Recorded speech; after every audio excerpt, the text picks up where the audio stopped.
날씨 많이 풀렸죠? 좀 아침 저녁으로 막 춥습니다 이제.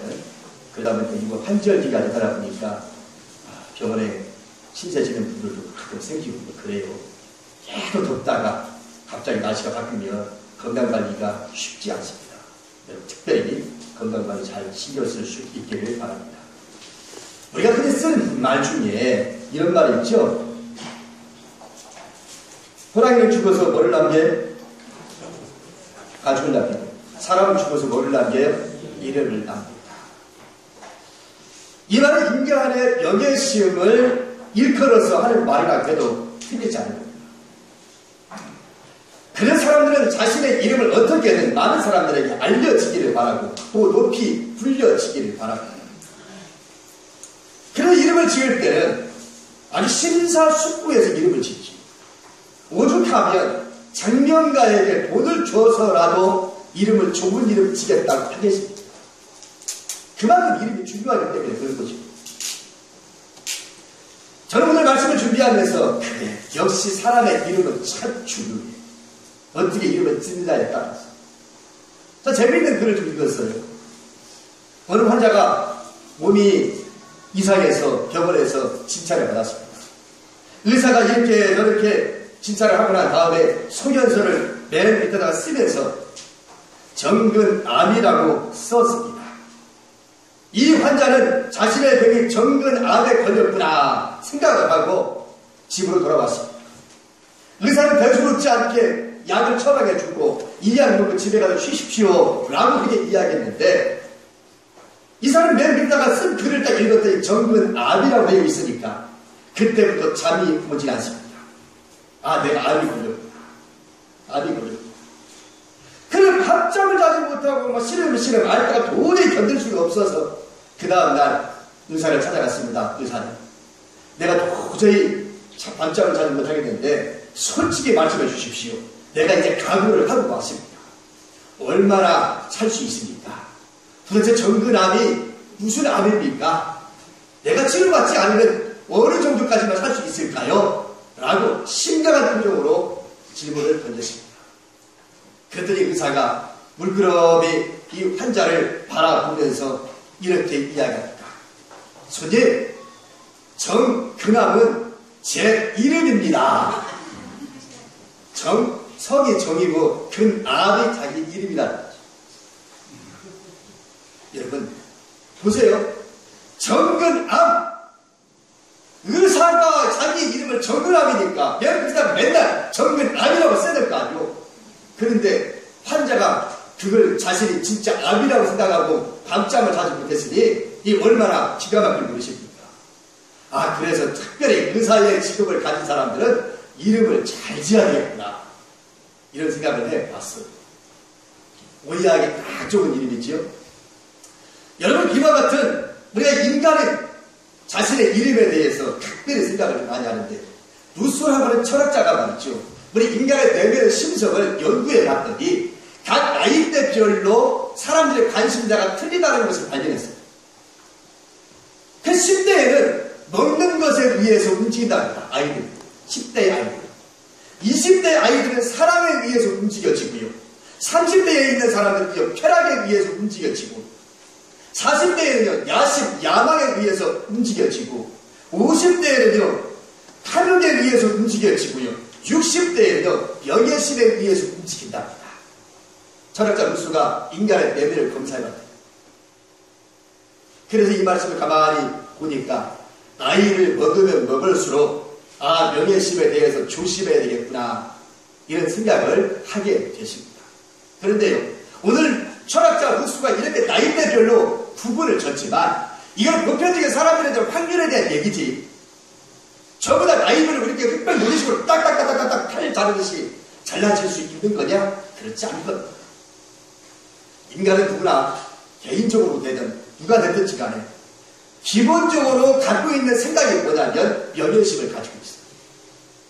여기 계신 우리 어르신들 뿐만 아니라 우리 어린 아이들도 마찬가지입니다. 자기의 이름을 자꾸 불려주기를 좋아하지. 자기 이름 안 불려주는 거 좋아하는 사람 누가 있습니까? 인간은 누구나요, 나이를 불문하고 자신의 명예심을 가지고 있어요. 오늘 보는 내용도요, 그런 내용입니다. 예수님이 안식일에 어떤 바리새인의 집에 초청을 받아갔습니다. 1절 한번 읽어볼까요? 14장 1절. 자, 14장 1절 읽어볼까요? 자, 1절 있습니다. 안식일에 예수께서 한 바리새인 지도자의 집에 떡 잡수시러 들어가시니 그들이 엿보고 있더라. 어디 갔다고요? 바리새인의 집에. 언제? 안식일에 초청을 받아서 식사 자리에 갔습니다. 저는 이 말씀 딱 접하면서 어떻게 안식일에 초대를 받으셨었지? 여러분, 안식일은 우리가 잘 알잖아요. 움직일 수 없는 곳이잖아요. 자기 집에서만 있는 곳이 안식일이잖아요. 그런데 식사 자리에 초대를 받았다고? 이게 뭘까? 좀 공부를 해봤습니다. 그랬더니요, 이거는 안식일이 끝나갈 무렵에, 시작할 무렵이 아니라 안식일 거의 다 끝날 무렵입니다. 그리고 언제죠? 토요일날 저녁 때죠. 금요일날 해질 때부터 시작해서 안식일이, 금요일날 해질 때부터 시작을 해서 토요일날 해질녘까지가 안식일입니다. 그러니까 그 토요일날 저녁 때쯤 되고 있는 거예요. 한마디로 얘기하면 그게 저녁 식사에 초대를 받은 거예요. 다시 말하면 이 당시 많은 사람들이 안식일 끝날 무렵에는 자기 가족들만 식사하는 것이 아니라 이렇게 많은 일가 친척뿐만 아니라 아니면 때때로 소찬을 하거나 파티 중심으로, 조그만 파티 중심으로 식사를 했었어요. 찾아보니까 나옵니다. 그리고 오늘 예수님도 안식일 날에 지금 이 바리새인 중에 지도자급에 해당하는 사람에게 초청을 받아서 집으로 가신 겁니다. 자, 그런데 조금 있으니까 아주 익숙한 풍경들이 벌어지기 시작합니다. 거기에 초대받은 사람들이 예수님만 온 것이 아니라 바리새인의 지도자라고 말씀드렸으니까 주변의 많은 친구들과 가까이 지내는 사람들이 함께 초청받는 거예요. 예수님만 초청받는 것이 아니라. 그리고 그곳에는 예수님이 가는 곳곳마다 언제나 주목을 받는 사람이기 때문에 예수님이 가시면 초청받지 않았던 불청객들도 이곳에 왔어. 그래서 1절 뭐라고 하더라고요? 엿보고 있더라. 그렇게 말씀하고 있는 겁니다. 조금 있으니까요, 그렇게 찾아왔던 손님들이요, 서로 높은 자리에 앉겠다고 난리를 치고 있는 거예요. 그 모습을 예수님이 쳐다보십니다. 너무나도 높은 자리에 앉겠다. 당시 높은 자리라고 이야기하면 주인이 디귿자식으로 딱 만들어지면 가운데에 주인이 앉으면 양쪽에 자기에게부터 가까운 사람에서부터 시작해서 멀게는 좀 멀리 있는 사람으로 자리 배치가 자연스럽게 이루어졌습니다. 그런데 오늘 말씀에 보니까 뭐라고 그러냐면 이 손님들이 와가지고 너도 나도 내가 먼저 상석에 앉겠다고 씨름하고 있는 이것을 예수님이 쳐다봤어요. 이 모습을 보고 난 다음에 예수님이 이 비유를 들어서 설명을 합니다. 비유에 대한 내용이 바로 8절 이하의 말씀이죠. 여러분, 8절 이하의 말씀이 무슨 내용이에요? 금방 읽었던 것처럼 네가 누구에게 혼인잔치의 청함을 받을 때에는 높은 자리에 앉지 말라. 예수님이 잔치를 베푼 어떤 잔치? 예식, 결혼잔치. 결혼잔치를 예를 들어서 비유를 들어서 설명을 하는데 너희가 이 잔치 자리에 와서 초청을 받게 되면 어떻게 하라고요? 8절 이하의 말씀 보면 높은 자리에 앉지 말라. 그렇지 않으면 너보다 높은 사람의 청함을 받은 경우에 너와 그를 청한 자가 와서 너더러 이 사람에게 자리를 내주라고 할 것이다. 차라리 처음부터 저 끝자리에 가서 앉아라. 그러면 주인이 와서 보시오, 어찌 끝자리에 앉아있는고? 올라와 상석에 앉으시오 라고 이렇게 얘기할 거다.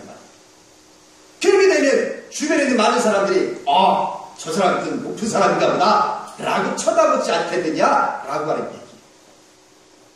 이게 지금 결혼잔치 예를 들어서 예수님이 지금 비유를 들어서 설명하는 겁니다. 그러면서도 중요한 얘기를 11절에 끝맺음을 이렇게 이야기합니다. 11절 읽을까요? 무릇 자기를 높이는 자는 낮아지고 자기를 낮추는 자는 높아지다. 이렇게 맺음을 칩니다. 어떻게 보면 인간 처세술 같은 말씀이에요. 실제로 현재 시간에 이런 일들이 얼마나 자주 빚어지는지 몰라요. 여러분, 우리가 어디 모임에 갔을 때 상석보다는 말석에 앉아있다가 주인이 와서 왜 여기에 앉아있습니까? 라고 하면서 이리와 상석에 앉으시오 라고 한다면 그 사람에 대한 명예는 올라갈 거예요.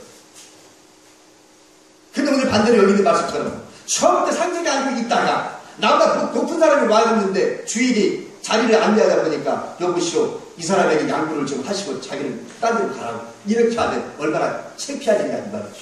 부끄러운 일이냐 이 말. 그러니까 처음부터 어떻게 하라는 거예요? 높은 자리에 앉지 말고 낮은 데에 앉자. 그러면 네가 살아남을 수 있는 비결이다. 처세술이죠. 인간 처세술. 제 아내가 문방 아이들에게요 휴가가 마치고 난 다음에 와서 하루 이틀 지났나요? 그러고 난 다음에 아이들에게 피자 5박스를 우리가 좀 주문을 해가지고 아이들 펼쳐놓고 한번 먹였습니다. 간식으로 먹였더니 두 녀석이 와가지고 제 아내에게 사모님 짱이라고 하고 사모님 최고라고 하고 사모님 우리를 잘 알아준다고 이야기하고 그렇게 앞으로 떠나고 그랬더니 우리 아내가 그럽니다. 나한테 와가지고 여보 저 녀석 둘은 말이야 살아남는 법을 아는 놈이야. 이 세상을 살아나는 법을 아는 놈이야. 그렇게 얘기했어. 그럼 그 아이들에게 했답니다. 우리 아내가 내 아내가 야 니네들은 말이야 세상 살아나는 법을 아는구나.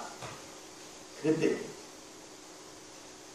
여러분 가끔 직장에서나 모임에서 지나치게 상당하게 아부하는 사람을 바라보면 여러분 속이 어때요? 좀 뒤집어지나요? 직장이나 어디 모임에 갔을 때 살살살살 빌어가면서 막 애비를 떨어가면서 아부 떨고 그런 사람들을 바라보면 속이 뒤집어지나요? 여기 있는 나도 속이 뒤집어지는 사람 중에 하나입니다. 나도 어디 가서 아부할 줄 모르는 사람. 그런데 우리 모임 가보세요.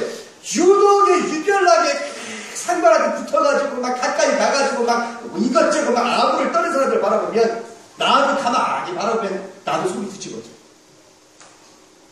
저렇게까지 해야 되나. 그런데요 그것이요 때때로는 필요합니다. 왜요? 가만히 보세요 여러분. 그 속이 뒤집어지긴 하지만 그 사람의 일이 잘 풀리니까 나처럼 그냥 그거 꼴보기 싫어가지고 그냥 나는 아무 안 떨어 대충 같은 성격을 가지고 살 거야 이런 사람이 잘 풀리니까 여러분 주변에 한번 잘 보십시오. 높은 사람한테 빌고 아부하는 사람이 잘 풀리죠? 그죠? 그러니까 누굴 사랑하는 거 아니에요. 우리가 정말 대충 같은 심정을 갖고 살아가는 것도 좋은 것 같이 보이지만 때때로는 질 줄도 알아야 되고 때때로는 맞춰줄 줄 알아야 되는 것이 이게 인간이 살아가는 데의 처세입니다. 꼿꼿하게 내 주장만 가지고 펼쳐지면 누가 알아준답니다. 그냥 노상 그냥 빌고 그냥 아부 떨면 이거는 정말 누가 봐도 조금 보기 좀 괴로운 얘기지만 적절할 때 적당할 때 어느 정도의 그 아부를 그 사람의 인생을 풀어가는 데 있어서 역할을 합니다. 문제를 풀어가는 데 있어서의 역할을 합니다. 여러분 그 사람의 때로는 기회가 주어지면 누구에게 기회를 주겠습니까? 나한테 평소에 잘했던 사람에게 기회를 주겠지. 나한테 아무 다른 사람한테 기회를 주겠지. 그래서 때로는 누굴 사람 입지라도 인간 처세술은 적당히 필요합니다. 그래서 서점가에 가면 처세술에 관계된 책들이 참 많이 나왔어. 왜냐? 인간이 살아가는 데 있어서 때때로 그것이 필요하기 때문에 그럽니다. 그래야 자기 성공할 줄 알아요. 오늘 예수님께서 말씀하신 것도 이 처세술의 하나를 우리에게 말씀하신 겁니다. 이 땅에 살아가는 법을 아는 사람이 중요하답니다.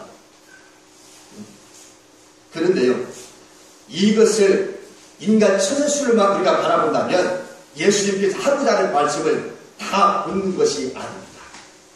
단순히 오늘 예수님께서 이 시간 이 비유를 들어 설명한 것이 처세술만 얘기했다고 한다면 우리는 예수님의 뜻을 다 알지 못합니다. 거기에 머물러 있지 않습니다. 예수님께서 이 말씀하신 것은 인간이 살아가면서 다른 사람들에게 높임을 받는 비결을 말씀한 것이기도 하지만 더욱 중요한 말씀은 우리에게 주고자 하는 말씀이 다른 데 있습니다. 9절과 10절 한번 다시 한번 읽어볼까요? 자, 9절과 10절입니다. 너와 그를 청한 자가 와서 너더러 이 사람에게 자리를 내주라 하리니 그때 네가 부끄러워 끝자리로 가게 되리라. 청함을 받았을 때에 차라리 가서 끝자리에 앉으라. 그러면 너를 청한 자가 와서 너더러 거시려 올라 앉으라 하리니 그때에야 함께 앉은 모든 사람 앞에서 영광이 있으리라. 여기서 우리가 주목해야 될 말씀이 하나 있습니다. 그것이 뭔가 하면 청한 자가 와서라는 거예요. 청한 자가 와서. 여기 청한 자가 와서라고 하는 이 청한 자는 누굴 말하는 거죠? 주인을 말하는 거죠. 이 집의 주인을 말하는 겁니다. 이 주인이 자기 집에 온 손님들의 자리 배치의 권한을 주인이 갖고 있다는 얘기예요. 자네는 여기 앉고 자네는 여기 앉아라 라고 하는 권한을 누가 갖고 있어요? 주인이 가지고 있어요. 주인. 그러니까 내가 상석에 앉겠다고 미리 자리 차지하고 간 적이 있어도 나중에 주인이 와가지고 너무나 높은 사람이 오면 어떻게 된다는 거요? 여국에 자리 좀 양보해 주게라. 아니 귀한 손님이 왔으니 자네는 저쪽으로 가고 이분에게 여기 자리에 좀 앉게 좀 해줄 수 없겠나? 라고 얘기하셨다. 그 권세를 누가 갖고 있냐? 주인이 갖고 있다.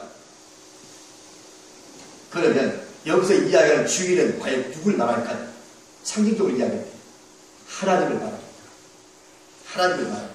하나님께서 오늘 저와 여러분을 향하여서 자리를 배치할 수 있는 권한을 가지고 있다라고 얘기합니다.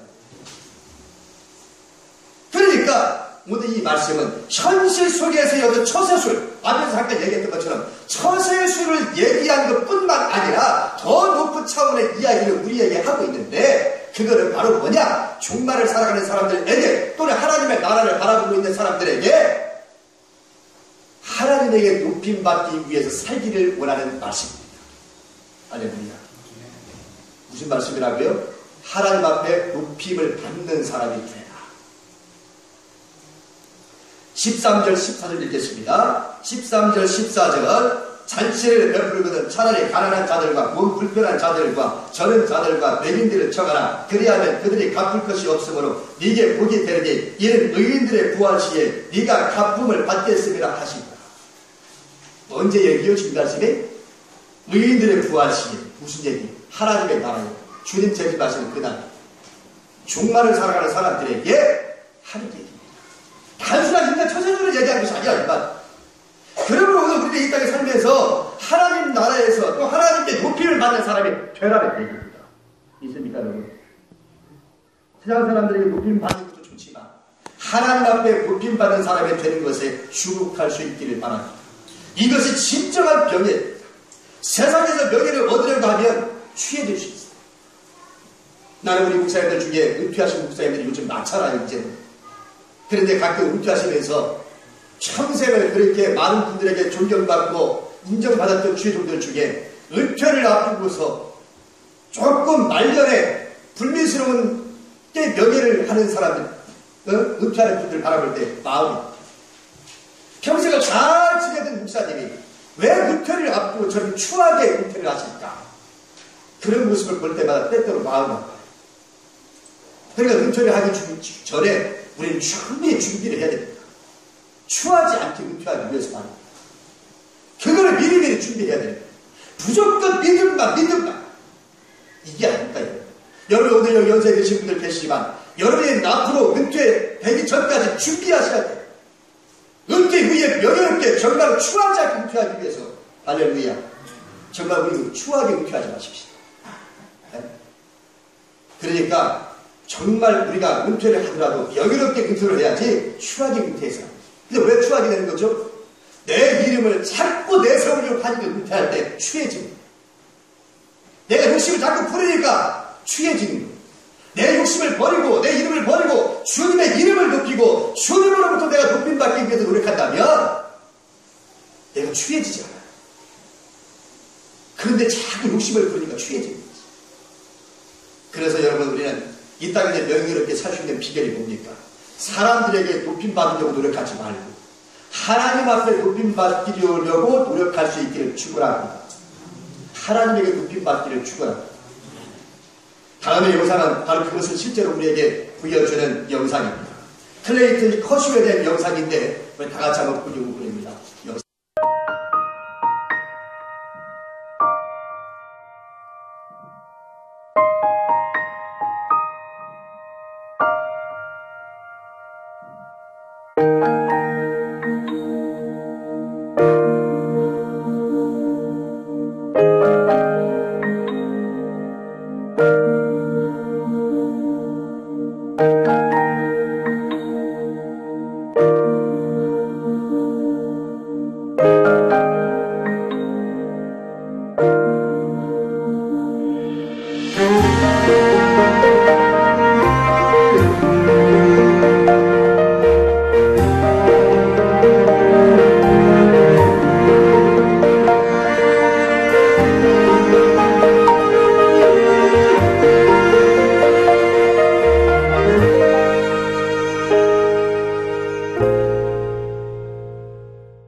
listen to 1,000 tongues, but there is one, the sounds above them all.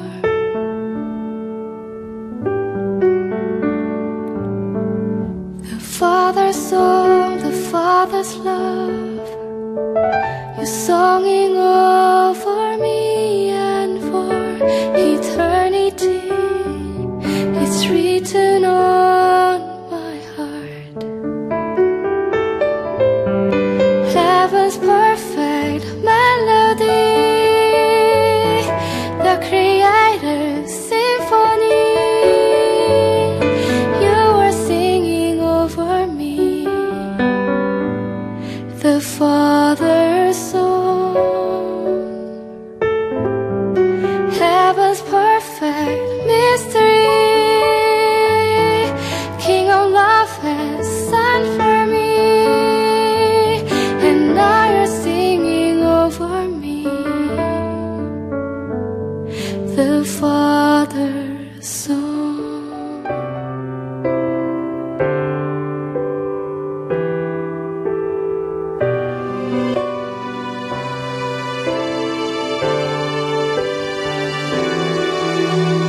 Who here among us has not been broken? Who here among us is without guilt or pain? So oft abandoned by our transgressions. If such a thing as grace exists, then grace was made for lives like this.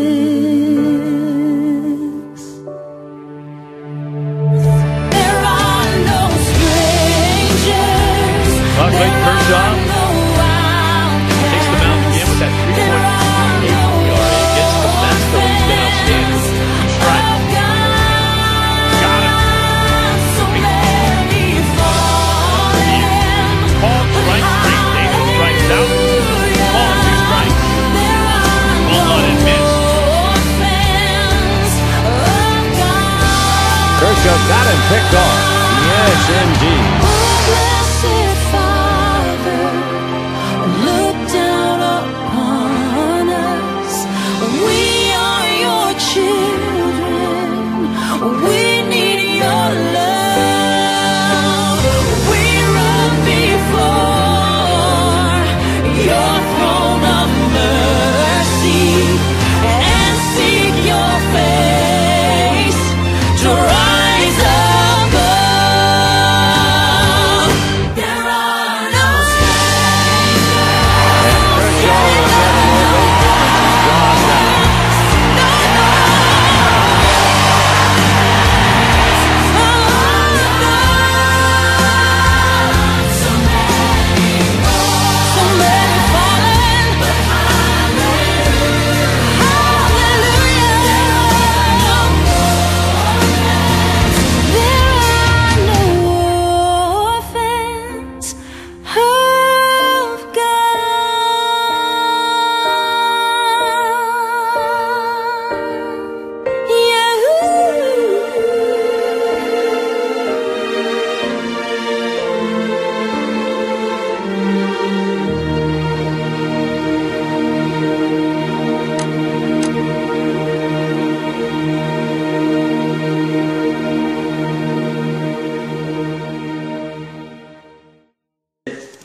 오늘 여기에 모인 저 여러분, 오늘 커쇼가